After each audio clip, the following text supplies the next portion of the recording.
Dans l'actualité du 13h15, les Burkinabés de l'étranger peuvent-ils voter en 2015? Doit-on garder la composition actuelle de la CENI? Le Centre de gouvernance démocratique CJD ouvre le débat sur les grands sujets de la transition politique au Burkina. Et puis, carnage en plein Paris en France, au moins 11 morts et de nombreux blessés. C'est le journal satirique Charlie Hebdo qui a été visé. 2 hommes armés, cagoulés et vêtus de noir auraient pénétré dans le siège du journal avant de tirer à la Kalachnikov. Mesdames, Messieurs, bonjour, ravi de vous retrouver.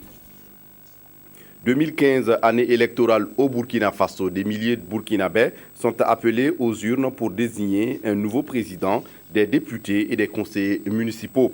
Un lourd calendrier pour le gouvernement de transition. Comment envisager tout cela? Le Centre de gouvernance démocratique CJD ouvre le débat. Faut-il garder la composition actuelle de la CENI, la révision des listes électorales, les candidatures indépendantes et le vote des Burkinabés de l'étranger sont autant de sujets qui ont fait l'objet de discussions hier. Un débat mené par les acteurs de la vie politique nationale. Des détails avec Jacques Lamissa Tarpaga. Dans moins d'une année, les Burkinabés seront appelés à élire leur président et probablement du même coup leurs représentants à l'Assemblée nationale et les conseillers municipaux. Le Centre pour la gouvernance démocratique lance le débat sur la révision des listes, les candidatures indépendantes et la composition de la CENI. Ce dernier point a fait l'objet d'intenses débats. Je pense qu'il y a quand même une difficulté au niveau de la composition actuelle de la CENI. Il y a effectivement la CENI au niveau national, mais il y a les démembrements. Il va falloir revoir. Aujourd'hui, on parle de majorité, on parle d'opposition.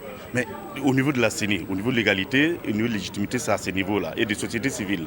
Mais actuellement, qui est la majorité et qui est l'opposition? Beaucoup pensent qu'il faut mettre en avant les critères d'indépendance, de professionnalisme, d'impartialité et l'esprit du service des membres plutôt que leur couleur politique. L'unanimité se dégage par contre sur la révision des listes électorales qui comportent actuellement plus de 4 millions d'électeurs. Le vote des Burkinabés à l'étranger est un droit difficile à mettre en œuvre en 2015. Il faut être prudent parce que l'ancien régime a tenté d'instrumentaliser le vote des Burkinabés de l'étranger. Ce qui fait qu'il y a des questions de fond qui sont non résolues, notamment l'identification au plan de l'état civil de ces Burkinabés qui sont à l'étranger et qui sont nombreux. Je pense qu'il faut une campagne de communication de la CENI et du gouvernement à l'endroit de nos compatriotes. Les partis politiques, la société civile et l'administration publique souhaitent les candidatures indépendantes dans tous les scrutins. Selon le calendrier de la CENI, la révision des listes devrait débuter en fin février. Au CNT, le Conseil national de transition, ce sont les présidents de commission qui se réunissent pour le choix des thématiques pouvant faire l'objet de propositions de loi. Des thématiques qui seront retenues en fonction des aspirations du peuple. Bouma Ernest Nébier. Au menu de cette conférence qui a regroupé les présidents des groupes parlementaires, des vice-présidents et du président du CNT, l'identification de thématiques pouvant faire l'objet de propositions de loi. Nous avons grosso modo retenu le principe de rechercher, identifier les thématiques, les concepts qui pouvaient être l'objet de propositions de loi et qui pourraient donc être de notre contribution pour renforcer la démocratie, les libertés, la République et les institutions et donc répondre aux attentes de notre peuple qui sont, comme vous le savez, assez importantes. L'identification de cette thématique, selon le premier vice-président, tient compte des aspirations du peuple. Certains concepts sont déjà matérialisés par des projets de loi. L'idée était de ne pas revenir sur ces projets de loi qui étaient déjà plus ou moins sur le bureau de l'Assemblée, mais de voir déjà à partir de l'Assemblée, étant à l'écoute permanente du peuple et étant nous-mêmes issus de ce peuple, qu'est-ce que nous pouvions faire, soit d'une part pour mettre sur la table des propositions de loi sur des concepts tout nouveaux, ou alors reprendre des lois existantes déjà qui gagneraient à être perfectionnées, à être améliorées pour répondre davantage aux attentes de notre peuple. Au nombre de ces thématiques, l'on peut citer par exemple l'enrichissement illicite et l'élargissement des libertés individuelles et collectives. À Bobo-Dioulasso, la Commission nationale des droits humains se fait connaître davantage du public car l'institution semble peu connue du grand public. L'autorité publique de promotion des droits humains au Burkina a donc entrepris une offensive de charme qui a permis sur place aux acteurs du public et du privé de mieux cerner les missions de la structure. Christine Koulibaly sur place à Bobo pour les détails. Les événements de fin octobre 2014 sont venus une fois de plus rappeler que le Burkina Faso est une démocratie en construction dans laquelle les droits humains restent une quête permanente. Un fait qui interpelle toutes les structures de défense des droits humains, notamment la CNDH, la Commission nationale des droits humains.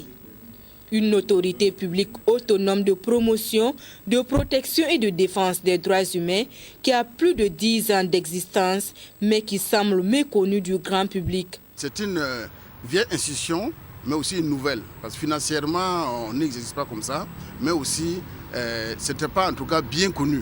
Nous existons depuis 2001. C'était d'abord sous un décret.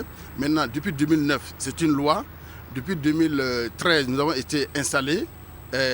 Nous avons prêté serment, nous avons fait des votes, nous avons été installés. Ce sont des activités que nous menons sur le terrain.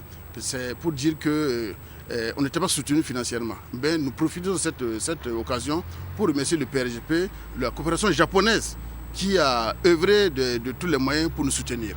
Deux communications, l'une sur les enjeux et les perspectives des droits humains dans la période post-insurrectionnelle et l'autre sur le rôle et les missions de la CNDH, devraient permettre aux participants, qui sont les acteurs du public et du privé, de mieux cerner la commission.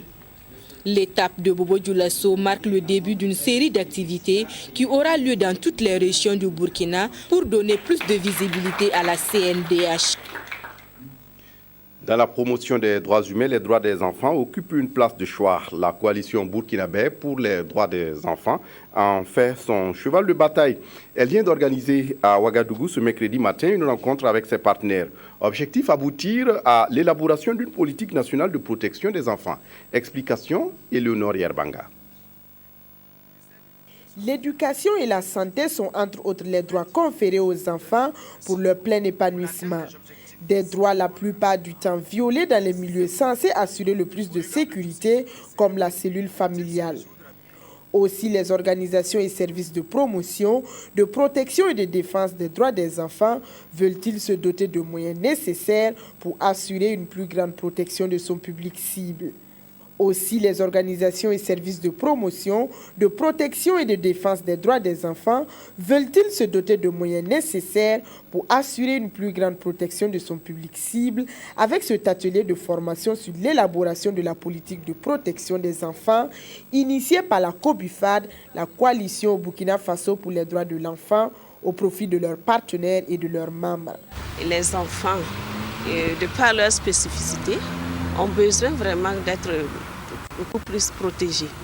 Et nous, qui sommes vraiment les activistes des droits de l'enfant, il est bon vraiment qu'on puisse nous-mêmes déjà à notre sein et les membres également de la COBUFAD, de la coalition, qu'on puisse quand même se pencher sur cette question de protection de l'enfant. Parce que au sortir de cet atelier-là, nous voudrons vraiment élaborer une politique pour la protection des enfants.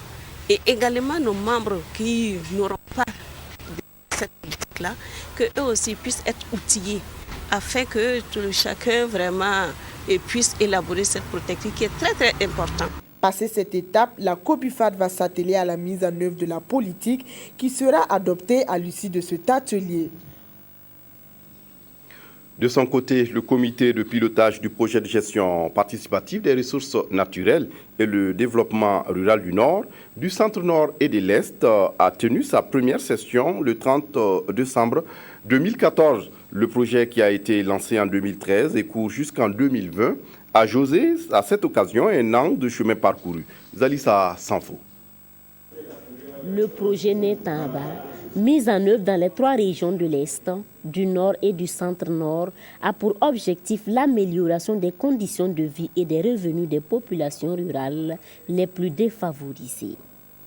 Il devrait apporter au cours de sa mise en œuvre un soutien aux ménages ruraux pauvres, La première session du comité de pilotage a approuvé les outils de planification de l'année 2015. Le comité de pilotage, c'est l'essence décisionnelle au niveau des projets. En fait, c'est ce comité-là qui effectivement oriente et qui essaie de voir au cours de l'année quelles sont les activités effectivement que le projet pourrait mener. Alors donc, effectivement, nous sommes des partenaires sur le terrain.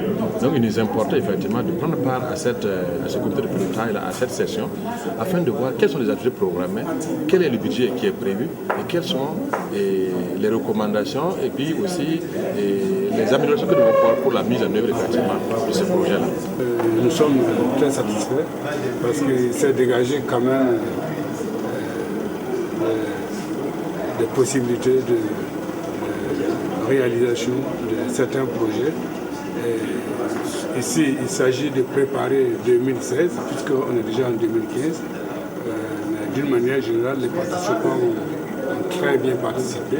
Il y a eu un engouement, c'était pertinent. Et je pense qu'à l'allure où c'est parti, nous allons quand même arriver à changer les choses et réussir le projet d'État. Elle a aussi permis d'installer les 30 membres du comité de pilotage.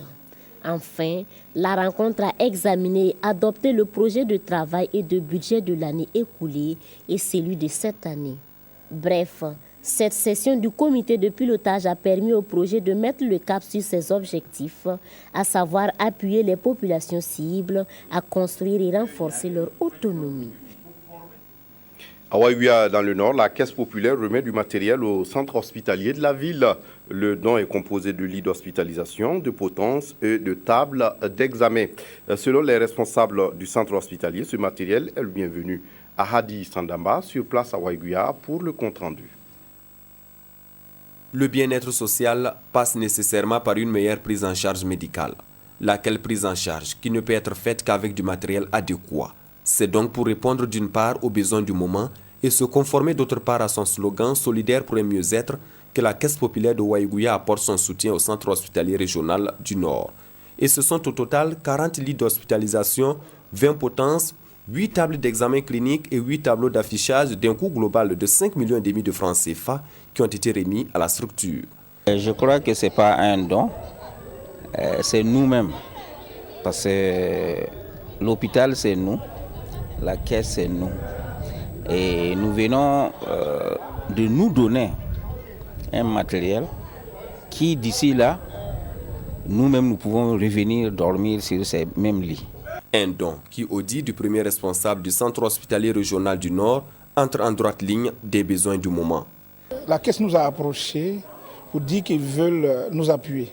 Et c'est ensemble que nous avons avec les services techniques et comme ça fait l'inventaire de ce qu'on avait besoin. Et on leur a expliqué, on leur a exposé cela. Et je crois qu'ils sont allés au-delà même de ce qu'on avait demandé. Après le centre hospitalier régional, c'est le centre de santé et de promotion sociale du secteur 11 de Waïguya qui a bénéficié de la solidarité de la Caisse populaire. Ici, c'est ce hangar d'un coût de réalisation d'environ 1,4 million francs CFA qui a été réceptionné. Quand les femmes venaient pour leur peser, c'était difficile de trouver de l'ombre. Mais actuellement, je pense qu'avec la réception de ces hangars, je pense que le problème sera résolu. Au cours des différentes cérémonies de remise, les responsables de la Caisse populaire n'ont pas manqué de présenter les missions qui sont assignées à leur structure. Ils ont également appelé la population à adhérer massivement à la Caisse populaire, que sont donc pour eux de répondre davantage à leur slogan. Le Mouloud est célébré par certains musulmans comme la naissance du prophète de l'islam. À Niou, les fidèles se sont retrouvés dans la nuit de dimanche à lundi pour revivre des moments de spiritualité et de prière. Aruna Mari. La confrérie Tidjania de la commune rurale de Niou célèbre l'anniversaire de la naissance du prophète Mahomet. Au cours de cette nuit de Mauloud, lecture coranique, animation et bénédiction n'ont pas été occultées pour marquer l'événement.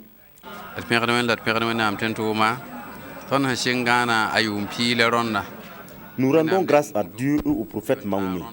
C'est la 10e année consécutive que nous célébrons ici le Mauloud. Que Dieu nous donne la santé, la paix et qu'il nous préserve des malheurs. Cette célébration est placée sous le signe de la paix. Nous appelons donc les fidèles musulmans à cultiver la solidarité et l'entraide mutuelle. Des guides spirituels d'autres localités ont effectué le déplacement. Ils ont à l'occasion livré des messages de paix et de cohésion sociale aux côtés des autorités administratives.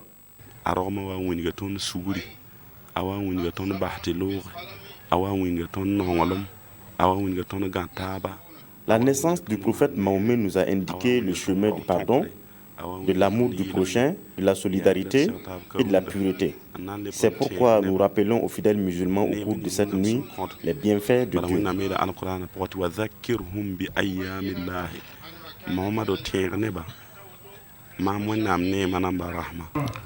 Le message que j'ai à livrer à cette communauté musulmane, c'est encore un message de paix, un message de tolérance et un message de soutien mutuel pour que nous puissions avancer dans ce système de transition. Nous comptons sur tout ce beau monde qui est venu ici pour des prières et des bénédictions pour que tout avance normalement dans ce pays. La fête s'est poursuivie tard dans la nuit, même si ces fidèles musulmans aux paupières lourdes arrivent à tenir difficilement. Néanmoins, ils pourront se consoler avec ces images tournées par leurs proches à l'aide de tablettes et téléphones portables. Un mot de sport, les étalons du Burkina, depuis leur retraite de Nel Street, sont rentrés dans le vif du sujet. Premier aspect non moins important, l'aspect physique. Certains joueurs ont été à cet exercice au premier jour du stage. Nos envoyés spéciaux Arthur Ouedraogo et Modeste Ouedraogo nous en diront un peu plus dans nos prochaines éditions. Voilà, c'est tout pour ce journal. Merci de l'avoir suivi. Très bonne suite du programme sur la RTB. Au revoir.